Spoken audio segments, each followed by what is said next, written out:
আমাকে করতে বাধ্য করবেন, আপনি আমার এদেশের সংবিধান লঙ্ঘন করছেন। আমার সংবিধান আমার ধর্মীয় স্বাধীনতা দিয়েছে, আপনি সেখানে হাত দিতে পারেন।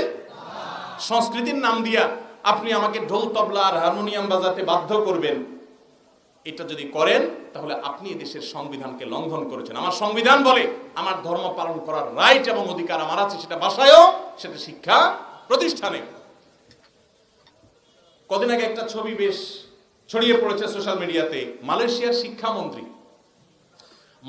শিক্ষামন্ত্রী না যেন গুরুত্বপূর্ণ এক মন্ত্রণালয়ের মন্ত্রী, আমি যদি ভুল না জেনে থাকি শিক্ষামন্ত্রী হতে পারেন, যেহেতু সন্দেহ হচ্ছে যে কোনো গুরুত্বপূর্ণ মন্ত্রণালয়ের একজন পূর্ণাঙ্গ মন্ত্রী, তার ছোট একটা মেয়ে, মালয়েশিয়ার কালচার, মালয়েশিয়া আমার বেশ কয়েকবার যাওয়ার সুযোগ হয়েছে, সেখানকার কালচার হলো সেখানে মসজিদে মসজিদে হিফজখানা আছে, আরবেও আছে, আমাদের দেশে এই জিনিসটা নাই, দুঃখজনক।